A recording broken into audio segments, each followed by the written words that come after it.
Bonjour à tous, on se retrouve aujourd'hui pour parler de cet appareil. Si la vidéo vous plaît, pensez à lâcher un petit pouce vers le haut et à la partager avec vos amis. Et si vous ne voulez manquer aucune vidéo de cette chaîne, vous pouvez également vous abonner et cliquer sur la cloche. Enfin, vous pouvez suivre l'actualité de la chaîne sur le site internet dédié, sur Facebook, sur Twitter, sur LinkedIn, sur Instagram et sur TikTok. Retrouvez tous les liens en description. Bon visionnage!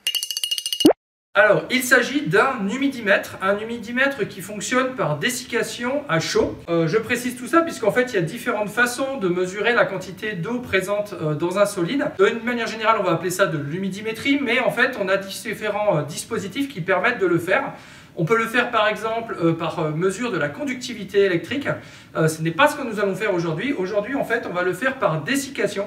C'est-à-dire qu'on va introduire dans l'appareil le matériau dont on souhaite connaître la quantité d'eau qu'il contient. Et l'appareil, en fait, va sécher la matière qu'on a introduite. On peut sécher de la matière de différentes façons. Une première façon de procéder, c'est en tirant sous vide, auquel cas on va en fait absorber le gaz et en particulier la vapeur d'eau présente dans une enceinte fermée, ce qui va déplacer en fait l'équilibre liquide-vapeur de l'eau qui se trouve dans la matière, entre donc cette matière et la phase gazeuse, et on va ainsi provoquer le départ de l'eau depuis la matière vers la phase gazeuse qui est ensuite absorbée. Si vous avez besoin de vous rafraîchir un petit peu la mémoire sur l'équilibre liquide-vapeur, eh bien je vous invite à aller voir la vidéo que j'ai faite sur le sujet dont le lien devrait s'afficher ici en haut à gauche. Alors une autre façon de procéder pour sécher la matière, eh bien c'est de la chauffer tout simplement pour déplacer de la même façon l'équilibre liquide-vapeur entre donc le liquide qui se trouve emprisonné dans le solide et la vapeur qui se trouve en phase gazeuse. Et c'est ce qu'on va réaliser avec cet appareil ici. Alors il existe différents modèles de ce type d'appareil. Celui dont on dispose ici, c'est un appareil de la marque Mettler Toledo, donc le modèle HE53. Donc là, le fonctionnement de l'appareil est très simple.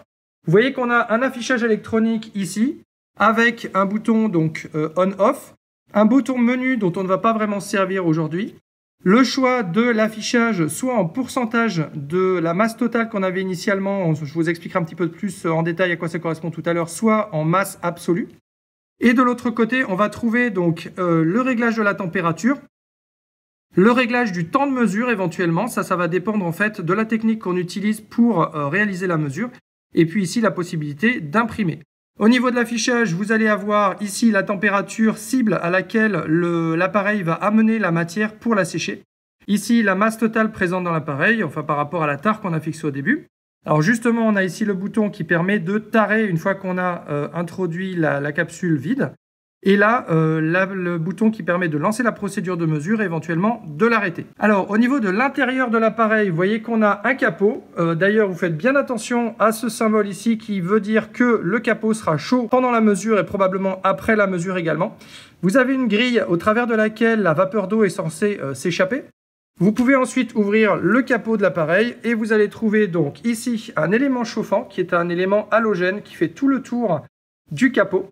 Et dessous, on va avoir l'endroit où on va mettre la matière à sécher. Donc, on a une coupelle qui est posée sur un support amovible. Donc, le support est ici.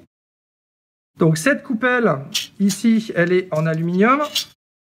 Vous pouvez la retirer pour la remplir, ce qu'on fera juste après. Le support, donc, permet de déposer délicatement cette coupelle sur le croisillon qu'on voit là qui sert, en fait, à la peser.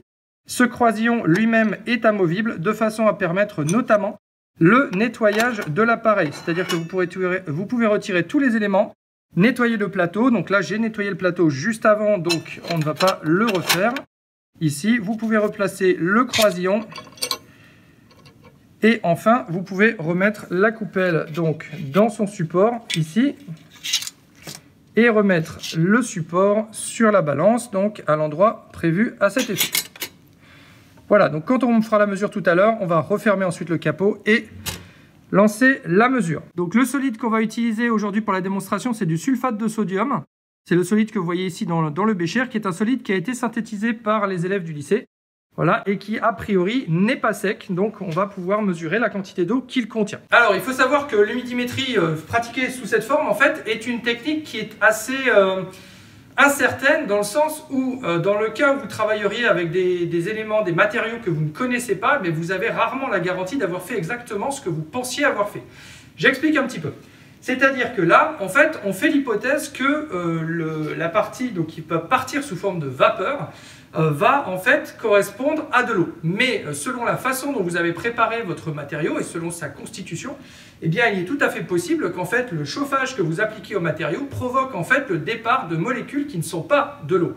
Auquel cas, vous allez lire une perte de masse, mais cette perte de masse correspondra à quelque chose de différent de ce que vous pensiez mesurer. Voilà, donc ça veut dire que lorsque on est dans une phase de développement, eh bien, il faut s'assurer en priorité que ce qui s'en va sous forme vapeur, c'est effectivement de l'eau. Si ce que l'on souhaite mesurer, évidemment, c'est la quantité d'eau présente dans le matériau. Donc ça, c'est un premier élément. Un deuxième élément, c'est que les molécules d'eau qui sont prisonnières d'un solide comme ici, en fait, elles peuvent être de différentes natures. Il peut y avoir des molécules d'eau qui sont très facilement accessibles, qui vont généralement être des molécules d'eau qui sont désordonnées et piégées entre les grains de cristal. Ces molécules d'eau, quand on va chauffer le cristal, vont rapidement s'évaporer. Donc celles-là, on va les voir partir très vite. Simplement, il peut aussi y avoir d'autres types de molécules qui vont être piégées plus profondément dans le cristal et qui, elles, vont également s'évaporer, mais sur des échelles de temps qui sont différentes. Et donc, dans ce cas, on va très probablement voir la première évaporation, celle qui correspond aux molécules qui sont facilement accessibles. On va observer donc un plateau apparaître. Sauf que, en fait, ce plateau correspond en réalité au début de la courbe d'évaporation des molécules qui sont plus difficilement accessibles. Donc, comme précédemment, si on est dans un cas que l'on ne connaît pas encore bien et qu'on est en phase de développement de la technique, eh bien, on a tout intérêt à faire des évaporations sur des délais relativement longs, de façon à vérifier qu'on n'a pas ce phénomène d'évaporation successive de différents types de molécules d'eau piégées au sein du cristal. Alors, le cas qu'on va traiter aujourd'hui, c'est un cas qu'on va supposer être connu, dans lequel on sait que on arrive à sortir la quasi-totalité des molécules d'eau donc dans un délai raisonnable, et que ces molécules qui s'évaporent sont bien de l'eau. Ok, alors chose promise, chose due, donc je vais vous faire une démonstration concrète de la façon dont fonctionne cet appareil. Donc ici, on a le sel dont on veut mesurer le taux d'humidité. La première opération à réaliser, c'est de fermer le capot et de tarer l'appareil. J'ouvre le capot, je vais placer donc le solide dans la coupelle. Alors, il est important, vraiment important pour la mesure, pour la qualité de la mesure, de mettre une quantité de solide qui soit pas trop faible, évidemment, puisque sinon, vous n'arriverez rien à mesurer avec la balance. Pas non plus trop élevé, parce que sinon, vous allez vous retrouver avec une quantité d'eau à évaporer qui sera très importante, et du coup, la mesure va être beaucoup trop longue. Mais une quantité intermédiaire, ici, quelques grammes en général, puisque l'unité ici est en grammes.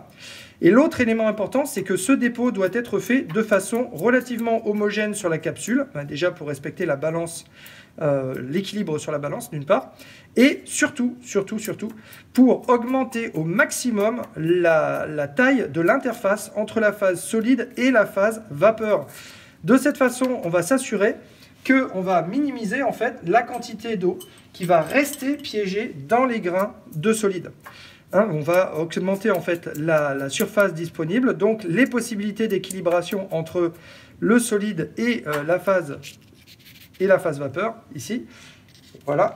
Et en faisant ça, on va augmenter nos chances d'avoir une mesure répétable et précise. Donc, je pose la capsule ici dans l'appareillage. Je pense évidemment à fermer le capot.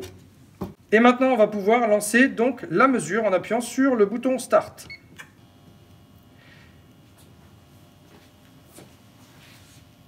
Alors, vous voyez qu'il y a différentes choses qui apparaissent sur l'écran.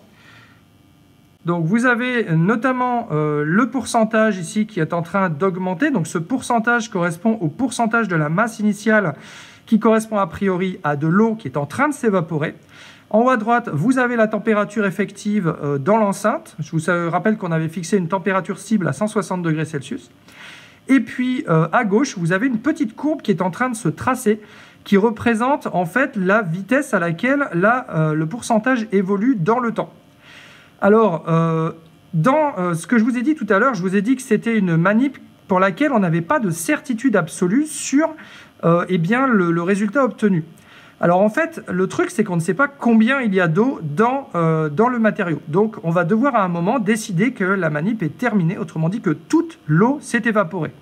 Mais comme on ne sait pas combien il y en a au total, eh bien on n'a pas vraiment de référence sur la masse, la quantité totale à évaporer. Donc on va choisir un critère d'arrêt, et ce critère d'arrêt peut être alors soit une durée fixe, ça c'est possible, ou alors, ce qui est pratiqué en général, le fait que sur une plage de temps déterminée, on ne va pas avoir plus qu'un certain pourcentage qui va être, ou une certaine masse qui va être évaporée. Donc là, en l'occurrence, l'appareil fonctionne sur une détection de critère d'arrêt qui correspond à 1 mg de perdu sur 50 secondes. Donc si au bout de 50 secondes écoulées, donc 50 secondes qui glissent évidemment dans le temps, hein, sur 50 secondes consécutives, on a moins d'1 mg de matière qui est évaporée, alors l'appareil va s'arrêter en considérant qu'on a atteint le maximum d'humidité évacuée et qu'on a atteint la fin de la manip. Donc on voit à droite, là, on a atteint les 161 degrés Celsius dans l'appareillage. En bas, on est à 7,66% d'humidité.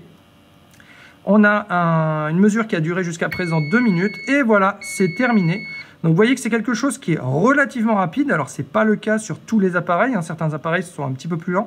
Celui-ci est rapide en particulier parce qu'il a un système de chauffage halogène qui est particulièrement efficace. Voilà, donc ici on avait un solide qui contenait 7,66% en masse d'humidité. Alors évidemment, si on est dans un laboratoire d'analyse dont l'objet et dont le but est de certifier les matériaux qui ont été produits, on va renouveler cette opération plusieurs fois pour vérifier la reproductibilité de la mesure et estimer également l'incertitude que l'on a sur cette valeur, ce qui est un paramètre important dans la commercialisation du produit. Voilà, j'espère que cette vidéo sur un nouvel appareil de mesure vous aura plu. En tout cas, je vous invite à vous abonner à la chaîne pour rester au courant des prochaines vidéos à sortir. Likez, partagez et comme je l'ai indiqué dans le générique de la vidéo, vous pouvez également maintenant suivre l'actualité de la chaîne sur Instagram, sur WordPress, sur le site internet dont j'ai parlé avant les vacances, sur Facebook, sur Twitter, également sur TikTok. Voilà, à très bientôt pour de nouvelles vidéos. Ciao!